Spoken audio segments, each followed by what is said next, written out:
Namo tassa bhagavato arahato samma sambuddhassa. Namo tassa bhagavato arahato samma sambuddhassa. Namo tassa bhagavato arahato samma sambuddhassa. Good evening, everyone, and good morning, everyone. Welcome back to another Parisota Dhamma Q&A session. We've been conducting almost around 14 Q&A sessions over the past couple of months. We started with 5 precepts, and then we moved on to the 8 Four Noble Path. And last week we started the Nidanas of the Patisamuppada, which means there are 12 components or links or chains of the dependent origination, and then we started with avijja, seemingly the first course, but it's not the first course. I would say this is the starting point of the samsara. And I think that there was a lot of interest that I saw about the previous video about the first link of the Patisamuppada avijja. So today we will be discussing about the second link, which means what causes by avijja. This is called as saṅkhārā. So saṅkhārā has a broader meaning actually. In Buddhist texts, there are multiple meanings of saṅkhārā. So what we have to understand is there's a different meaning of saṅkhārā in the Patisamuppada, dependent origination. And there are other meanings of saṅkhārā in other places. Now, for example, I would say saṅkhārā that you see under the 5 aggregates, Rupa, Vedana, Saññā, Saṅkhārā, Viññāna, represents a different meaning, but I think we had to discuss that separately today. And also, the teaching of saṅkhārā that we see throughout the text, Buddhist texts, even the last advice of the Buddha, Vaidhamma saṅkhārā apamadin sampadeta. This also means something about saṅkhārā. So that saṅkhārā, which means this conditioned nature, which has relevance to both psychophysical element, is a different one. So in today's video, what we're going to discuss is we're going to discuss about what does saṅkhārā, the second chain of the Patisamuppada, mean in the Patisamuppada theory. So let's get into that.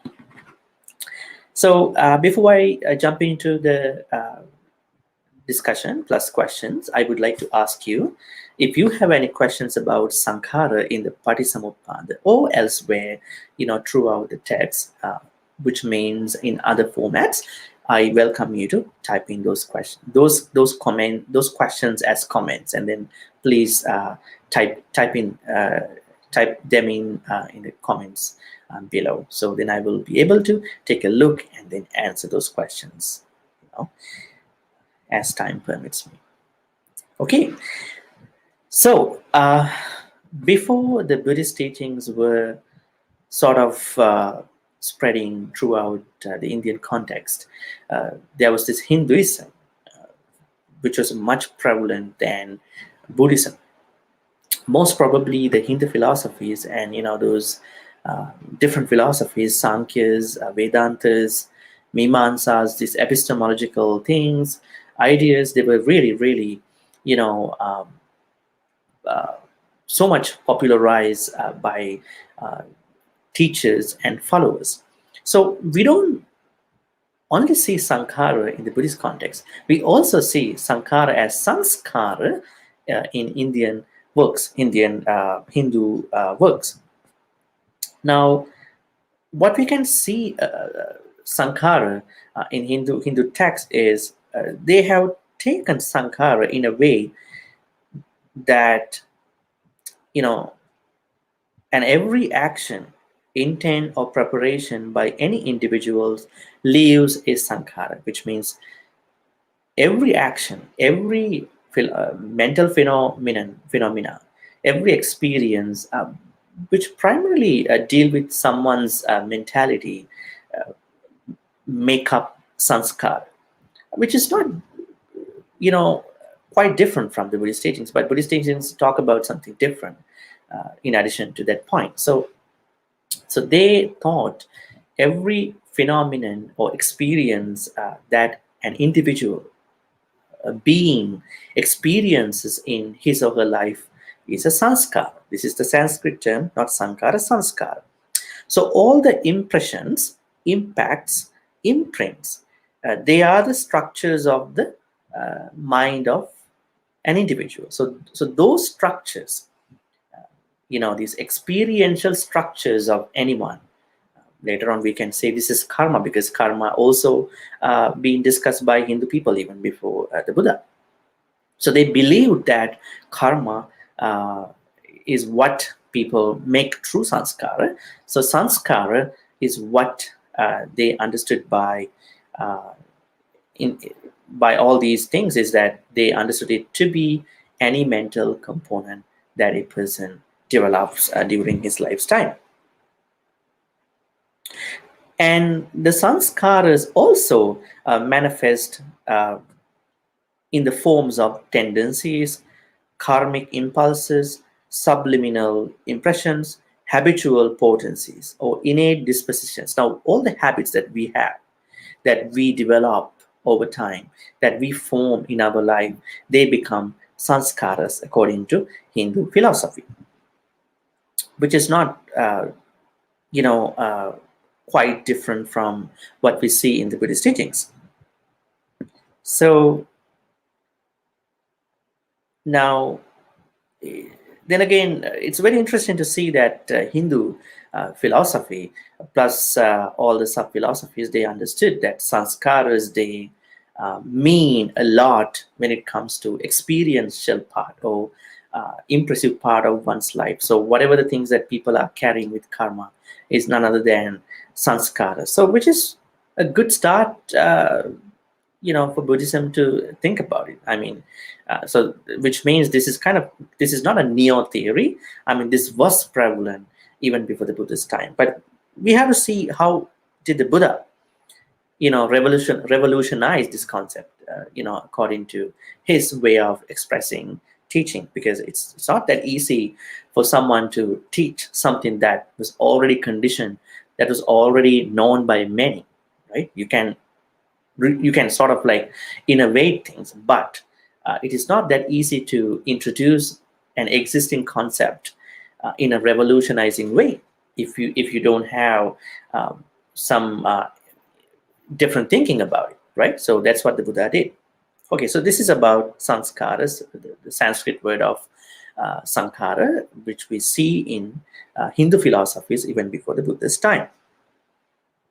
Okay, now saṅkhārā, which is the second link of the Paṭisamuppada, is one of the most difficult terms that we can see in Pali, both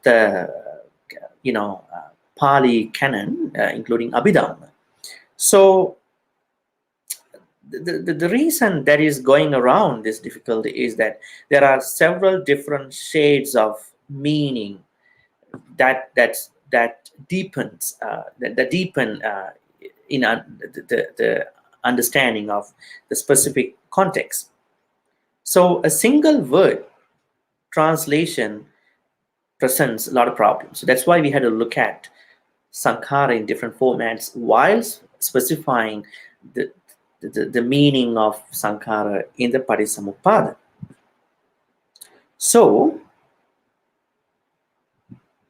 we have to see the full range of meaning to understand sankhara in the Paṭisamuppada. So before we get too much dealing with get into dealing with the broader outline and translation of the term, we would have to see the format of the sankhara that we can see in the text. Now, one idea is it has the both active meaning and the passive meaning. Now, if you can see the act of forming, now sankhara, basically we know in the Paṭisamuppada, which sankhara means the volitional bodily activity, volitional verbal activity, volitional mental activity. So this is what we know by the Sankhara explanation in the Paticamuppada context. When you look at it, you can see this is the act of forming. This is not yet been formed, right? This is not yet been formed. So the act of forming is the idea behind the Sankhara meaning in the Paticamuppada. But what you can see in the Sankharas, as I said, as I explained to you about the, the last statement of the Buddha, Vaidhamma Sankhara Pamadin Sampada. So that Sankhara does not only involve the mental phenomena, it also involves the physical phenomena. Like everything, all of us, this physical body, mental part, everything is conditioned. So it is Sankhara. So when we talk about that, it is not something that we can see an act of forming. It is already being formed. So we see that as having been formed. So it's kind of a passive state of Sankhara. Now, when you see, now you can say two major meanings about Sankhara. When you see Paticamuppada, Sankhara of Paticamuppada, that clearly says an act of forming. So you are forming your Sankharas through bodily activities, verbal activities, mental activities with volition. So it is an act of forming.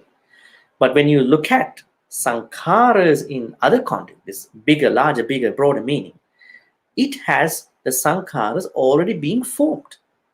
So then it is a passive term. So we have to understand these two terms. So the active term, what you call form is what you call the Paticamuppada meaning, and the passive form is the Sankhara meaning that we see, that is common to, that is generic, that is relevant to all the phenomena. So we can see two meanings of Sankhara.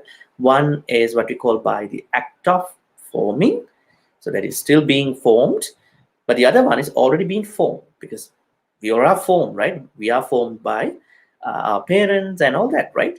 So the past tense and the present tense. So past tense relates to the to all phenomena, psychophysical, but the present tense relates to the act of forming, which means it is still being happening, because we are still forming karmas, right? Those are constructed, done, already done. Okay, so there are two specific meanings of the Sankharas. I'm looking at your questions too, so please post your questions in the meantime. Okay.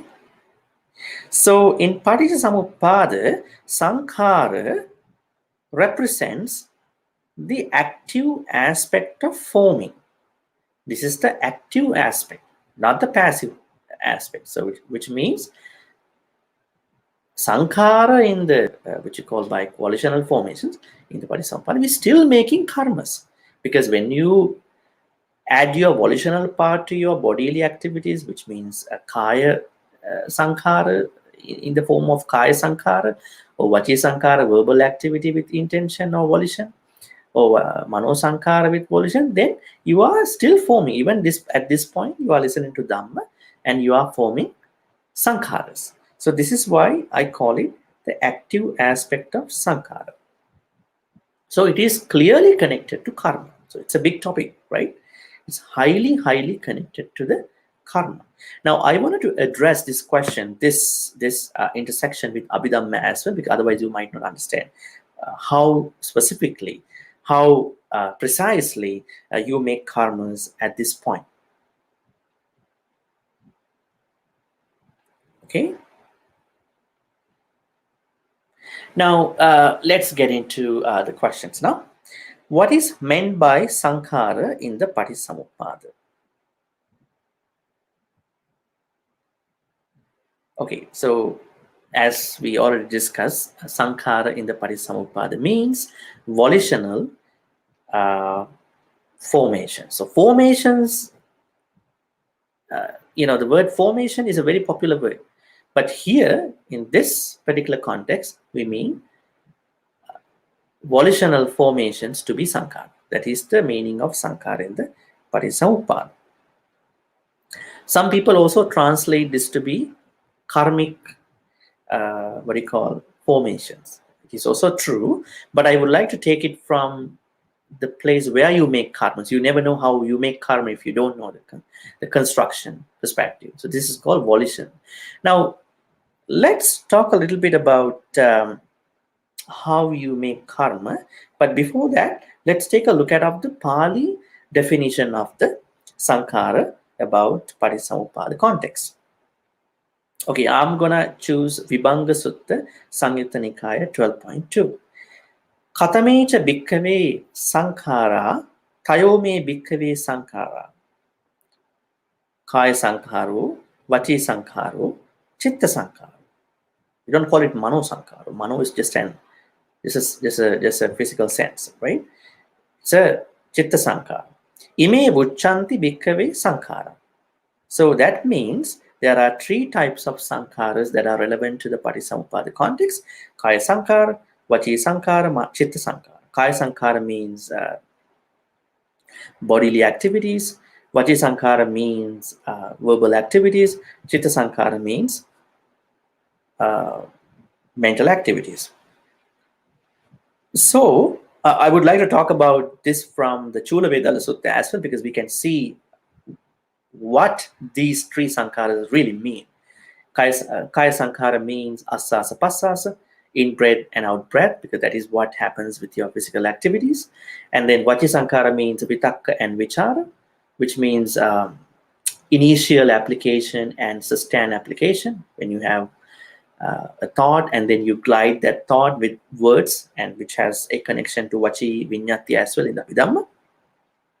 And chitta saṅkhāra means sanya and vedana. Sanya means perceptions and feeling. That is what we can see inside of these sankharas: Kaya saṅkhāra, vaci saṅkhāra, and chitta saṅkhāra. But we will take a look at how these things make.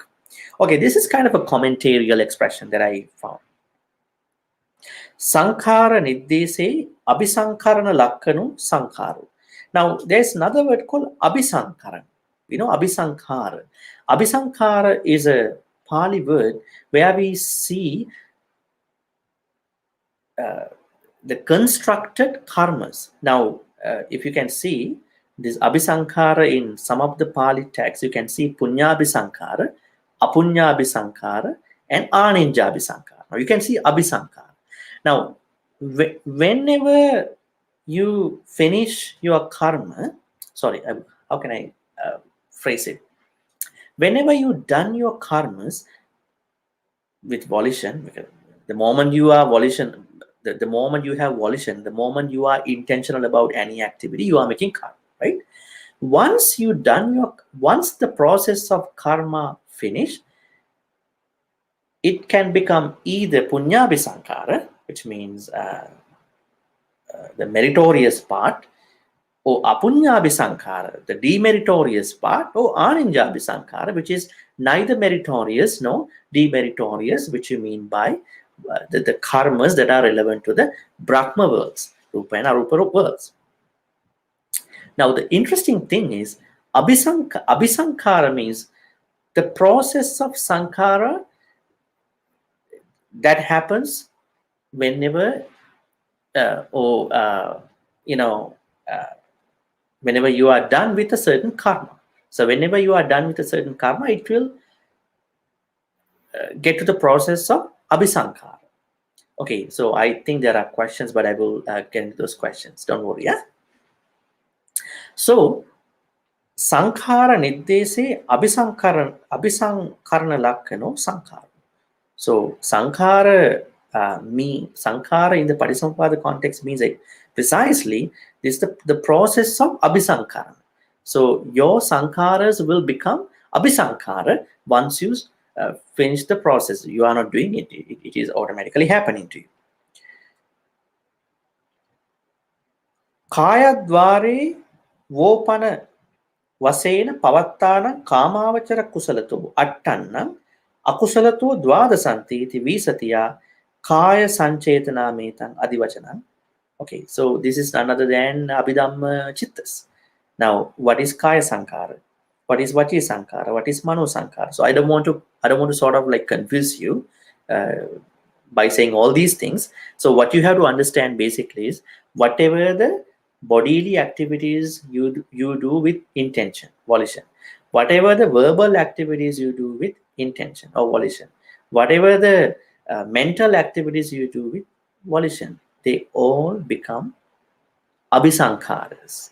Sankhara to Abhisankhara. Okay. So you are dealing with Sankhara and you are forming Abhisankhara. Okay.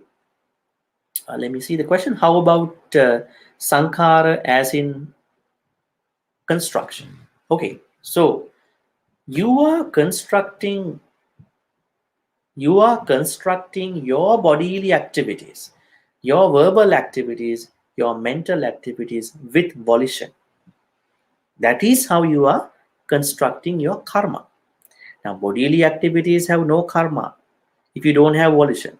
Verbal activities have no karma if you don't bring the volition part. Mental activities have, because there are a lot of activities we do without intention, right? Now, if you take a look at our day, how we spend the day, how many activities we do without volition? So they can become Abhisankhara. Those activities won't become Sankhara to Abhisankhara. They are just activities. So the construction of Sankhara, there's a deeper meaning, there's a deeper word as well, Abhisankhara, Sankhara to Abhisankhara. So in the infant level, they are called activities. Bodily activities, verbal activities, mental activities. And they will become Sankhara, then Abhisankhara after that, if you have volition when you are doing that particular activity. What about Ayusankhara? Kindly explain on this to me. Okay, Ayusankhara. Yeah, that's a good point. Now, Ayu means lifespan. So we all have a lifespan, and that lifespan is mostly dependent upon our karmas. That's why we have our lifespan is also dependent on karmas we have done, and then those karmas have become Sankhara and then Abhisankhara in the long run. So lifespan is one of the parts of something that decides our life. Not even lifespan, but also there are other things as well. So because we say Ayukkaya Marana, Kammakkaya Marana, Upayakka Marana, and then Pachedaka Marana, which means there are different ways where people die. Some people die because they don't have enough lifespan to continue. So now Ayusankhara means at that point that person has no more Ayu to continue. So that person is going to die. And there are other places where people die, someone dies because of not enough karmas to continue. So Ayu and Karma have been taken differently at that point. So here what I understand by Ayusankhara means whatever the good karmas you have done to continue as a living being, especially for the lifespan, right? There are other beings, there are beings who have a lot of karmas, but they have not enough karmas for certain lives. So they have to die. They're going to die, but they're going to be born again. Okay, so please post your questions. I will get into them during the discussion. Okay. How does the Sankhara make up an experience? Okay, so all our experiences represent a process of the Sankhara. Now, if you can see, there is a Vedana, there is a Sanya, there is a Sankhara, and then Vijnana part. So all these are parts of Nama section. Now, this is what we're going to be talking in a next Q&A session. So now, whenever you have a feeling about a certain mental phenomenon, let's say something happened today, somebody was really angry today. I mean, let's take that example. Or somebody was very good. And then what happens is If that person is angry, you have a pleasant feeling. So this is that Vedana. If that person is not angry, very nice, you have a pleasant feeling. Sorry, angry, unpleasant or painful, pleasant, you have a pleasant feeling. Then what happens? The moment you have a pleasant feeling or unpleasant feeling, that takes you to Sanya, Vedana Sanya. So you are perceiving this from your previous understanding, this life and previous life to some extent. And then what happened? You are creating, constructing karma. This is what we call by Sankhara, Vedana, Sanya, Sankhara. So all these are working with the Vijnana, your consciousness, because they all associate Vijnana to perform the next activities. So in short, what I can say is Sankhara is an experience. I would say the whole experience could be Sankhara, because the Vedana part, Sanya part, Vijnana part, they are something that you will use as tools to experience your Sankhara. Sankhara is the experience. Experiential tools could be Vedana, Sanya, and Vijnana. Right? At the same time, you may have a, what you call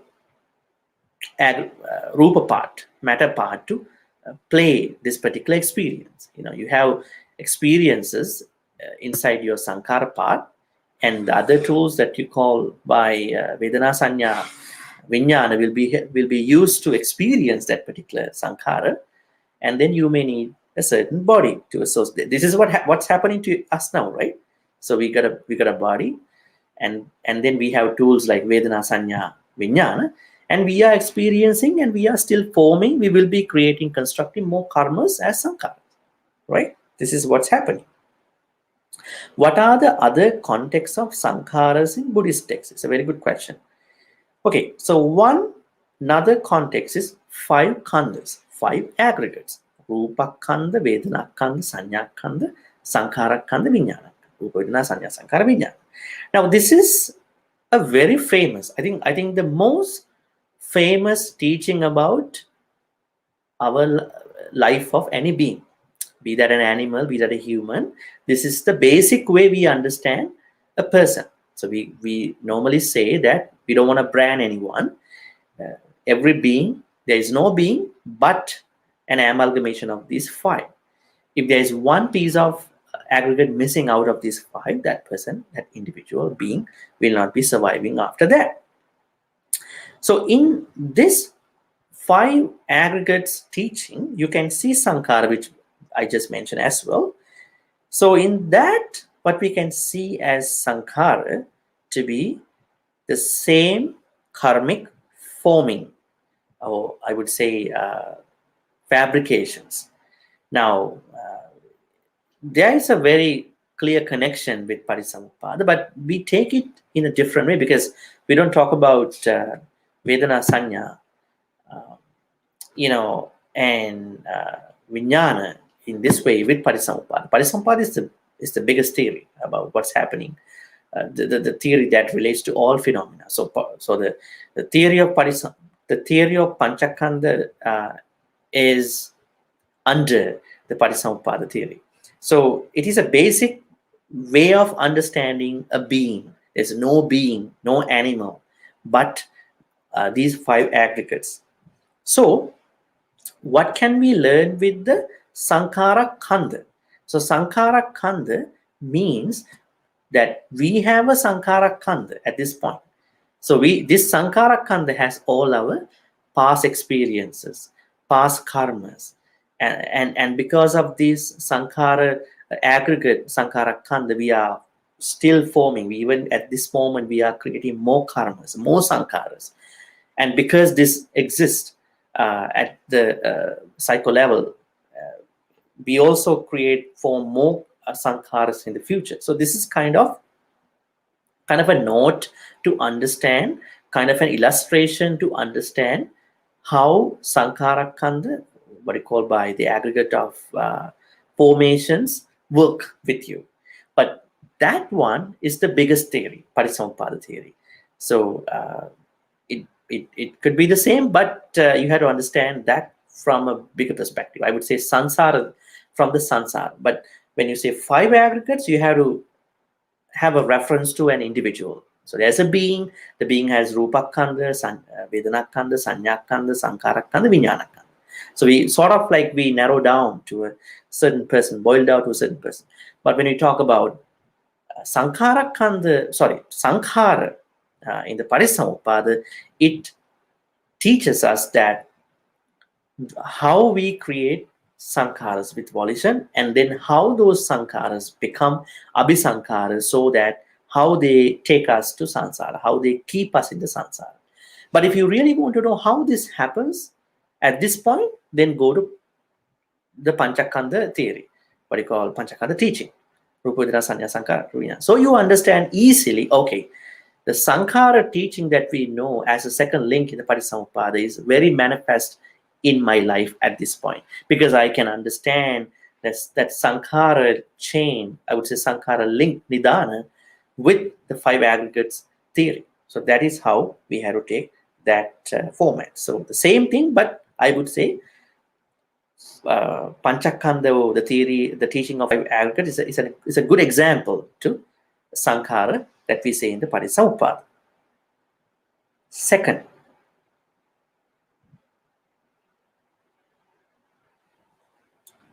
okay, now this is what I also discussed at the beginning. Now, the popularized use of Sankhara, what you call formations, have been very much discussed by the Buddha in many places. Not even at the moment he was going to die, pass away, but also at the moment he became the Buddha. He used the word sankhara in a different format in those 2 moments and in multiple places in his other suttas during his time. Now let's take a look at how he, told us, shared his insight about the Sankhara once he became the Buddha. And there's a very famous stanza, 2 stanzas that we know, to investigate this particular thing.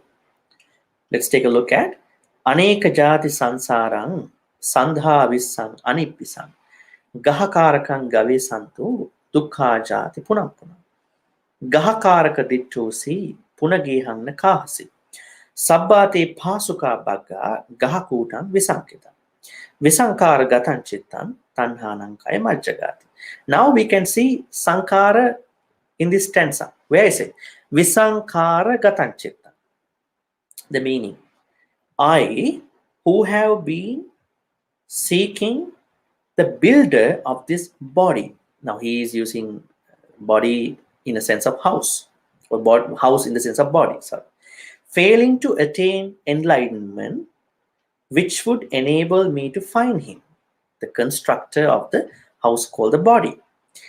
Have wandered through innumerable births in samsara.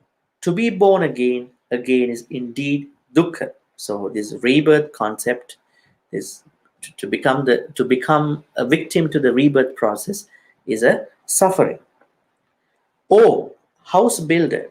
Now he's referring to the body, and then the concept behind the house, the body. You are saying, you shall build no house for me again. All your rafters are broken. Your roof tree is destroyed. My mind has reached the unconditioned. Now, this is what we understand by Visankhara. Now, we don't need Sankhara. We need Visankhara. This is our plan. Should be at this point and the future. You have to find out the Visankhara or Asankhata. Not the Sankhara. Not the Abhisankhara. Sankhara, Abhisankhara, they are really bad. They are what taking us to the samsara. Find out the Visankhara and the Asankhata level, which is in other words, Nibbana. My mind has reached the unconditioned Nibbana. This is another word to Nibbana. The end of craving, Arahatta Pala, has been attained. So Visankhāragatam means I have attained the unconditioned. So this is one place we can understand the Sankhara concept. Now, this is the beginning of the Buddha's life. He just became the Buddha and he is happily sharing how he felt. And that point, I actually shared with you this at the beginning also. Before he passed away, this was the advice to the monks, and we can see that in the Mahaparinibbana Sutta. He taught the monks, Vaya Dhamma Saṅkhārā Appamadena Sampadeta. This is Mahaparinibbana Sutta, Digha Nikaya 16. Now, in this statement, what we can see is that Vaya Dhamma Saṅkhārā, all conditioned phenomena are subject to change. Right? Now, we are very attached to, we are getting attached, we will be attaching to a lot of conditioned things. This is why we have a lot of suffering, right? This is why we have a lot of suffering. We have a lot of dukkha. The Buddha says all conditioned phenomena, they are subject to change. They are subject to perish. Because of that, appamadena sampadeta. Strive on with diligence. So appamada is the highest kusala in the Buddhist teachings. Buddha says it is like an elephant foot. It is like an elephant foot. Now his simile to an elephant foot is to be understood this way. He says all the feet of other animals can be put inside the elephant's foot, because elephant foot is much bigger than other animals' foot. In the same way, appamada is the highest virtue, the biggest virtue. All the other virtues can be put inside. If you have appamada, diligence, you can practice all the other virtues. So, I mean, in other words, we can see if you are diligent, only you can practice other things. If you are not diligent, you won't be able to practice any other things like meditation or any other practices. So diligence is the biggest virtue. So you need to keep that consistent. So in this context, Buddha meant Sankhara as to be every, psychophysical phenomena, not even the psychological phenomena. Now we see in the Parisamuppada teaching, there is only psychological phenomena, mental phenomena. But in the conditioned phenomena, according to the second idea, second meaning of Sankhara that we discussed at the beginning, it talks about the both psychophysical phenomena, even the rupas as well as the namas, right? So it's a bigger concept. So now there are two main aspects of Sankhara. One is the Patisamuppada aspect. The second aspect is the psychophysical phenomena, not even the psychophenomena. So they are all conditioned. Now, to get a more sense of Sankhara, I chose a couple suttas just to share with you how things happen with Sankhara. Now, if you take a look at the Girimananda Sutta, because I chose these suttas because some of you might know these suttas. In the Girimananda Sutta, I think this is probably Anguttara Nikaya 10.60, because it has 10 things.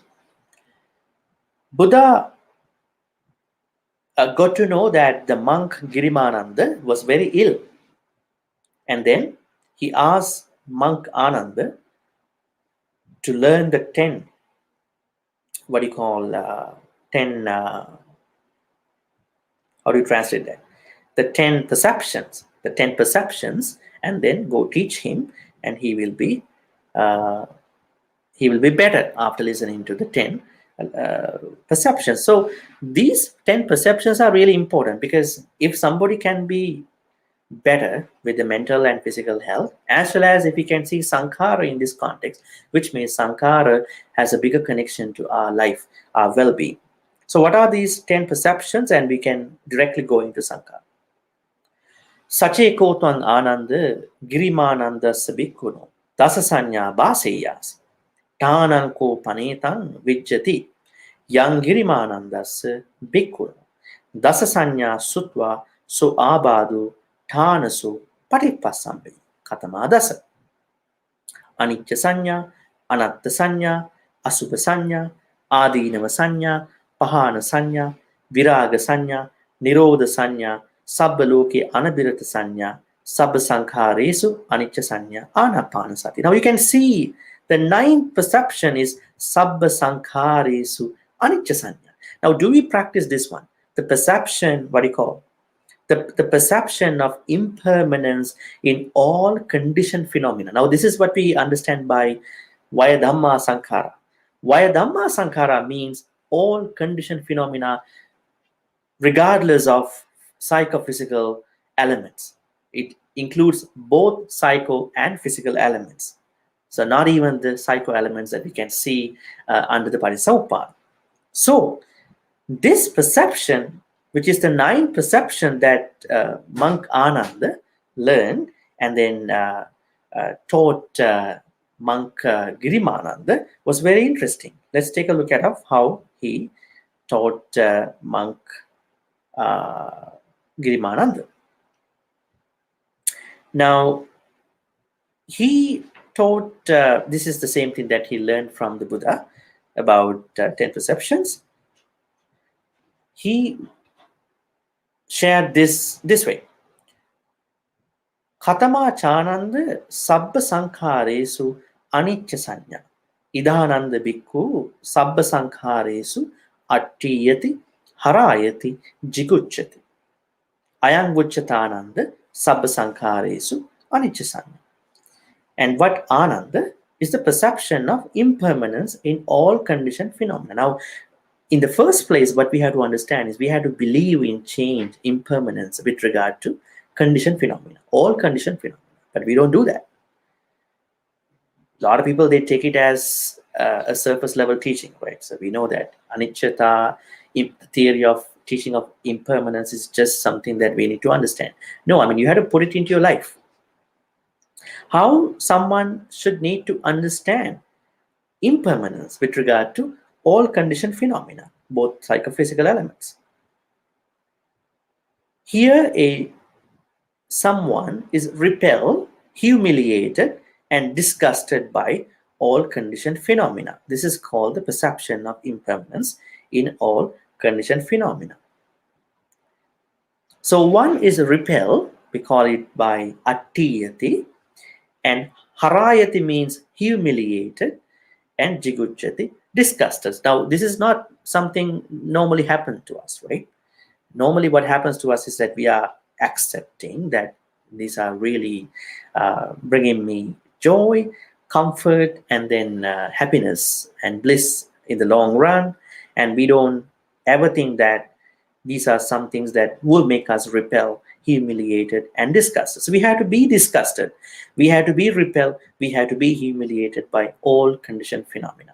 So this is one way of looking at the perception of impermanence in all conditioned phenomena. So this is something we can do actually. Now, if someone asks, what can I do with my sankharas? I mean, all conditioned phenomena.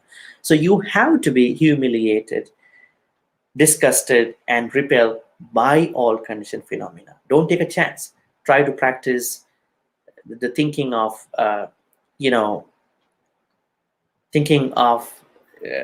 the understanding that all conditioned phenomena definitely disgust, humiliate, and repel us. So that's a good way of understanding what we had to do with all conditioned phenomena, which is something going beyond the Sankhara perspective in the Parisauppāda.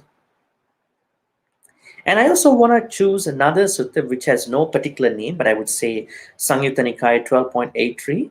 This is about the training. Sankhāre bhikkhave ajanata apassata yathabhutang sankharesu yathabhutang jnānāya satta pariyesi tappo.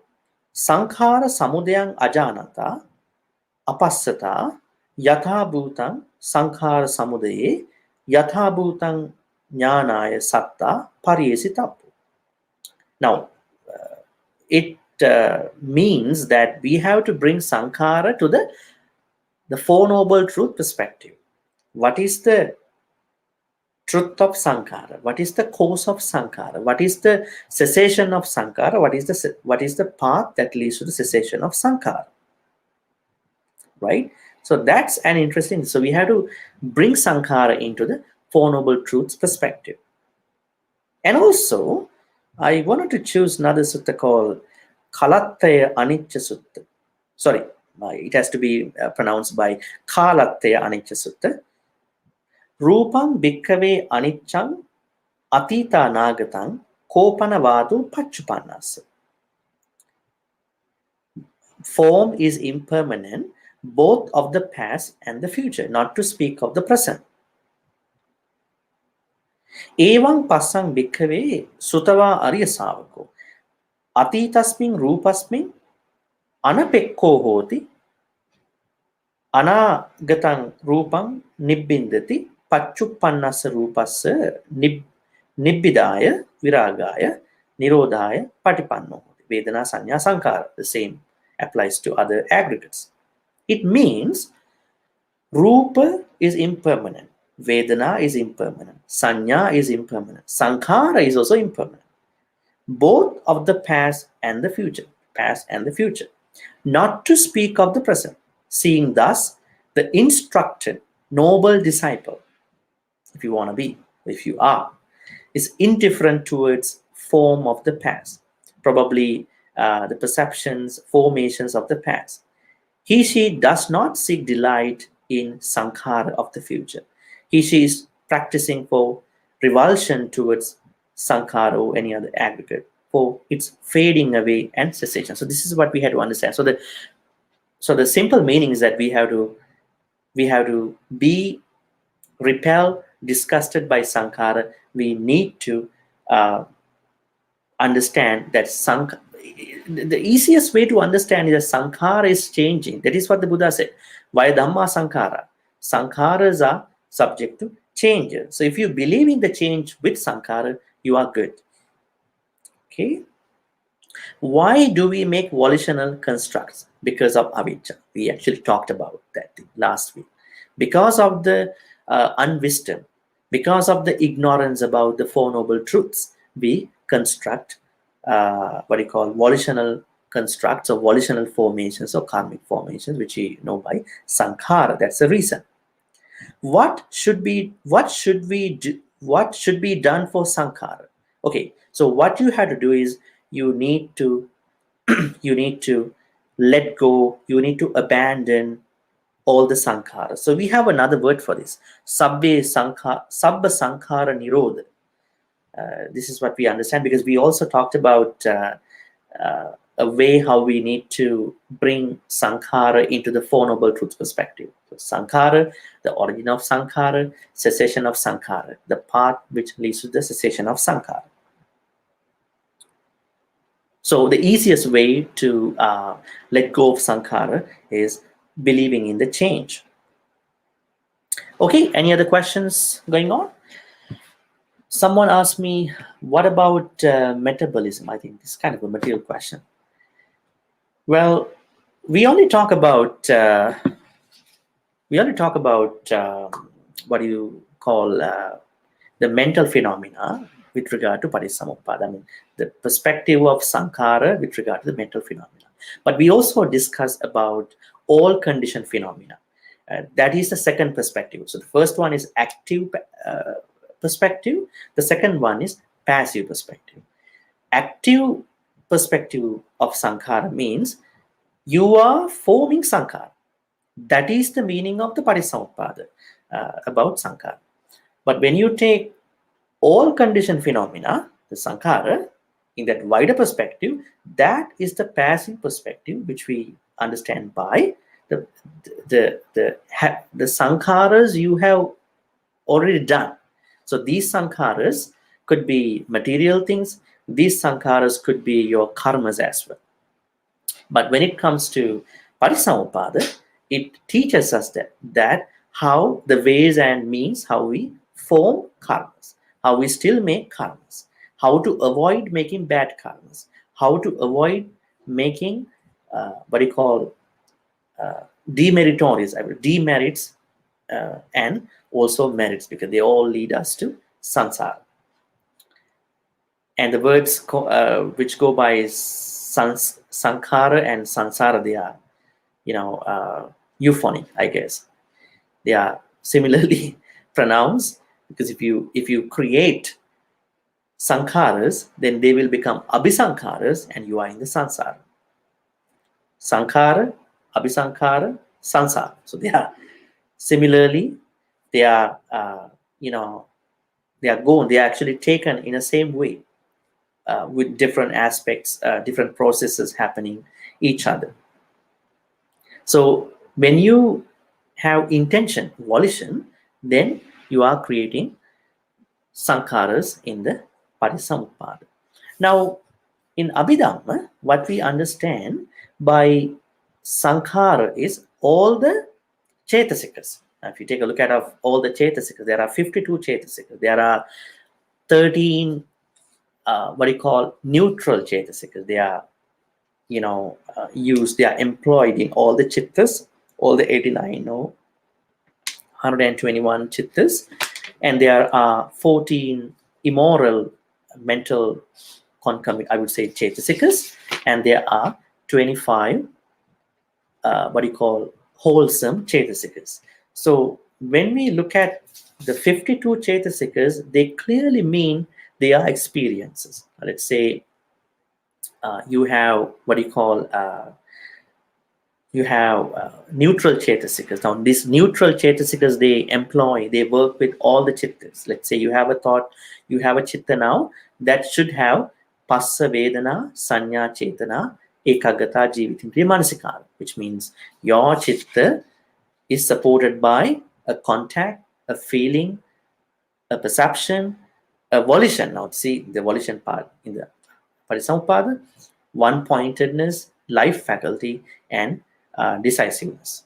So without the support of these 7, your chittas don't work, which means all your experiences are reflections or supported by these 7, plus or succeeded by other moral, immoral chittas. So if we talk about sankhara in the wider, broader, larger perspective, we have to understand that the Chetasika part in the Abhidharma clearly talks about Sankhara. So that is an extensive and exhaustive overview of Sankhara.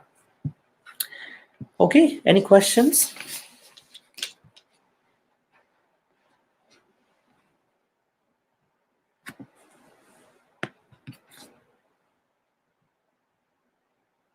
I'll take another 2 minutes for the questions, and then I will summarize one more time and then wrap this up.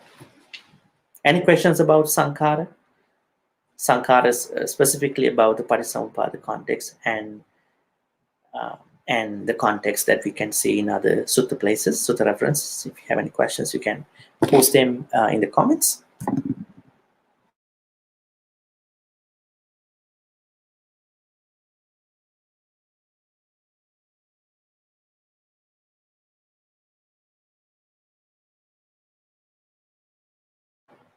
Okay, in the Patisamuppada, the role of Sankhara is to process all phenomena that arise and ceases. In this context, Sankhara creates Vijnana and Namarupa as a conceptual belief. Yes. Now, what happens at the point of... Now, Sankhara is the first place where you make the psychological elements of samsara. Now, with the avijja is kind of an automatic course, because you don't understand the Four Noble Truths. And the moment you don't understand, ever since you don't understand the Four Noble Truths, you are starting the creation, construction of the sankhara. But still, Namarupa, Vijnana, Salayatana, Phassa, and all that to come. They are still waiting to come, right? But the what do you call? If you take a look at the specific role, what Sankhara does is Sankhara, starts, or Sankhara begins the process of our sansara. Sankhara is what creates the elements of our karmas. So if we really understand the impermanence of all conditioned phenomena, which includes the Parisampada concept, the theory, teaching, then it will be easy for us not to create more karmas, not to create more kusala or akusala karmas. So it's a very solace, it's a very relief to us, because the more, as long as you do understand that where I'm making sankharas, you're still creating any karma, right? So we can minimize any unnecessary karma. In this aspect, our failure to see anicca is the, yes, that is what I've been saying. Now, what we have to do with our sankhara is that we need to bring sankhara, especially the anicca concept, towards the physical part of phenomena, because the physical part, when it comes to the mental part of phenomena, we need not to create akusala karmas, unwholesome karmas. Now, this is what we had to understand, the both aspects as what we're supposed to do. So in terms of the mental phenomena, we should be very alert and mindful not to create akusala karma. That is what we had to do for the mental phenomena. But for the physical phenomena, things and stuff that we are attached to, we should believe in the anicca with regard to the conditioned phenomena, especially the material level of phenomena. So that is how we have to understand. Okay, so that's it, and we'll be heading to share good karmas, transfer good karmas. So let's share all the good karmas. Let's transfer good karmas to departed individuals in the first place. May all the good karmas be shared by, be transferred to all the departed relatives who passed away in the name of all of us. May they be happy and peaceful. May they attain the supreme bliss of Nibbana. Sadhu, sadhu, sadhu. Idammi ñāti nang hotu sukhita huntu ñāteyo. Idammi ñāti nang hotu sukhita huntu ñāteyo. Idammi ñāti nang hotu sukhita huntu ñāteyo. Also, let's share all the good karmas with the deities and the nagas. May deities and nagas share all these good karmas. May they be happy and peaceful. May they also bless and protect all of you for all the good things in your life. May the deities and nagas also attain the supreme bliss of Nibbana. Sadhu, sadhu, sadhu. Ittavata cha ammihi sambatang punya sampadang. Sabbe deva anumodantu, sabbe bhuta anumodantu, sabbe satta anumodantu, sabba sampatti siddhya. Akasattha cha bummattha devanaga mahindika. Punyantang anumoditva chirang rakhantu sasana. Chirang rakhantu desanam, chirang rakhantu man paranti. I wonder whether I answered the second part of your question. Is in this aspect our failure to see anicca is the cause of our dukkha? Yes, especially with regard to the physical phenomena. Physical phenomena, that is relevant to the physical phenomena. But with regard to the mental phenomena, we have to bring mindfulness so that we are not creating akusala karma. And your second part of the question is this the part to realize ignorance? Yes, the part to understand, realize ignorance is the Four Noble Truths. Because you don't understand the Four Noble Truths, you get into ignorance, and then you get into this sankhara. So I would say the Four Noble Truths. Okay, so let's make a great wish. May all the good karmas we've been accumulating in all these ways be helpful for all of us to attain the supreme bliss of Nibbana. Sadhu, sadhu, sadhu. Abhivadana silisa nichang vadha pachayino chattaro dhamma vadhanti ayuvanno sukhang balang ayurarogya sampatti sagga sampatti mevacha ato nibbana sampatti iminati saminchatu. Sadhu, sadhu, sadhu.